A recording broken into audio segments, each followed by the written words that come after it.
ശബരിമലയിൽ ഉത്സവം ആരംഭിച്ചിരിക്കുകയാണ്. ഇതോടെ ഭക്തജന തിരക്ക് അവിടെ ഏറുകയാണ്. എന്നാൽ തീർത്ഥാടകർക്ക് വേണ്ട വിധത്തിലുള്ള സംവിധാനങ്ങൾ ഉണ്ടോ എന്ന് ചോദിച്ചാൽ അവിടെ ഇക്കുറിയും ദേവസ്വം ബോർഡ് പരാജയപ്പെട്ടതിന്റെ ഏറ്റവും വലിയ ഒരു തെളിവാണ് ഇപ്പോൾ കർമ്മ ന്യൂസ് പുറത്തുവിടുന്നത്. ഇപ്പോൾ കനത്ത ചൂടാണ്. നമുക്കൊന്ന് പുറത്തിറങ്ങാൻ പോലും പറ്റാത്തത്ര ഭയങ്കര ചൂടാണ്. മാളികപ്പുറം ക്ഷേത്രമുറ്റത്ത് ഭക്തർ കാല് ചുട്ടുപൊള്ളി ഓടുന്ന കാഴ്ചകളാണിത്.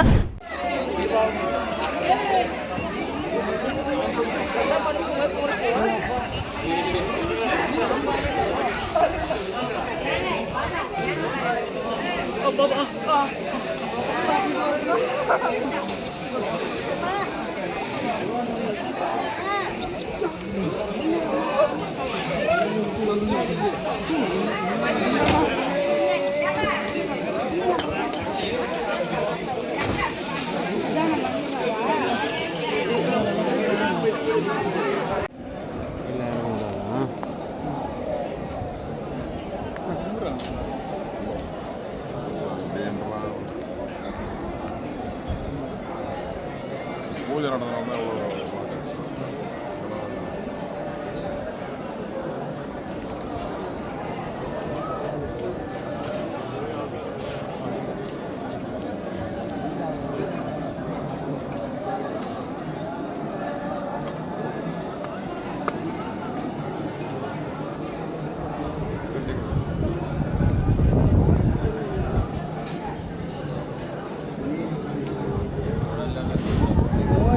ಜನ ಅಧಿಕ ಮೂವ್ ಆಯ್ತಾ ಇದೆ ಸರ್.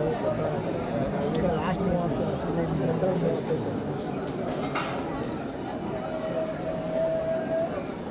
ഭക്തരുടെ പ്രതിഷേധത്തെ തുടർന്ന് മുറ്റത്ത് വെള്ളം തെളിച്ചു. എന്നാൽ ആദ്യമേ ഈ സംവിധാനം ചെയ്തിരുന്നുവെങ്കിൽ ഇത്തരത്തിൽ ഭക്തർ പ്രയാസം അനുഭവിക്കേണ്ടി വരില്ലായിരുന്നു. മാർച്ച് 16 10 ദിവസത്തെ ഉത്സവത്തിനായി ശബരിമല നട തുറന്നത്. 25 പമ്പയിൽ നടക്കുന്ന ആറാട്ടോടെ ഉത്സവം സമാപിക്കും.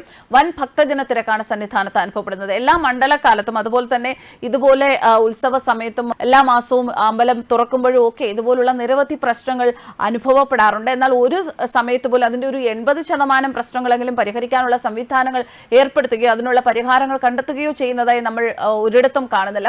കൂടുതൽ പ്രശ്നങ്ങൾ ശബരിമലയിൽ വരുന്ന തീർത്ഥാടകർക്ക് അയ്യപ്പ ദർശനത്തിന് എത്തുന്ന അയ്യപ്പന്മാർക്ക് അനുഭവപ്പെടുന്നു എന്നുള്ള വാർത്തകളാണ് ഓരോ മാസപൂജയ്ക്ക് വരുമ്പോഴും അനുഭവപ്പെടുന്നത്. ഇപ്പോൾ ഉത്സവമാണ്, ഉത്സവ സീസൺ ആകുമ്പോഴെങ്കിലും ഇതൊക്കെ മുന്നിൽ കണ്ട് ചൂട് കാലമാണ് എന്നത് മുന്നിൽ കണ്ട് വേണ്ട നടപടികൾ സ്വീകരിക്കാമായിരുന്നു. അവിടെയും പരാജയം സംഭവിച്ചിരിക്കുകയാണ്. 25 പൈങ്കുനി ഉത്രം. ഈ ദിവസം പമ്പയിൽ ആറാട്ട് നടക്കും. ഉത്സവത്തോടനുബന്ധിച്ച് ഭക്തർക്ക് കൊടിമര ചുവട്ടിൽ പറയിടുന്നതിന് ദേവസ്വം ബോർഡിന്റെ നേതൃത്വത്തിൽ പ്രത്യേക സജ്ജീകരണങ്ങൾ ഒരുക്കുന്നതാണ്. ഉത്സവത്തോടനുബന്ധിച്ചുള്ള ഒരുക്കങ്ങൾ അന്തിമഘട്ടത്തിലാണ്. കേരളത്തിൽ അത്ര പ്രചാരത്തിൽ ഇല്ല എങ്കിലും നമ്മുടെ അയൽ സംസ്ഥാനമായ തമിഴ്നാട്ടിലും മറ്റും വളരെയേറെ പ്രാധാന്യത്തോടെ ആഘോഷിക്കപ്പെടുന്ന ഒരു പ്രധാന ഉത്സവമാണ് മീന ഉത്തര ഫാൽഗുനി എന്ന് വിളിക്കപ്പെടുന്ന പൈങ്കുനി ഉത്രം. മുരുകൻ, അയ്യപ്പൻ, ശിവൻ, വിഷ്ണു എന്നിവരുമായി ബന്ധപ്പെട്ടതാണ് ഈ ഉത്സവം. എന്നാൽ തമിഴ്നാട്ടുകാർ വളരെ ഭക്തിയോടെ ആരാധിക്കുന്നത് മുരുകനുമായി ബന്ധപ്പെട്ട ഐതിഹ്യത്തിലാണ്. എന്തായാലും ശബരിമലയിൽ ഉത്സവം നടക്കുന്ന ഈ അവസരത്തിൽ പോലും അവിടെ വേണ്ടത്ര സംവിധാനം ഒരുക്കിയില്ല എന്നത് സർക്കാരിന്റെയും അതുപോലെ ദേവസ്വം ബോർഡിന്റെയും വലിയ പാളിച്ചകളായി തന്നെയാണ് കണക്കാക്കപ്പെടുന്നത്. ന്യൂസ് ഡെസ്ക് കർമ്മ ന്യൂസ്.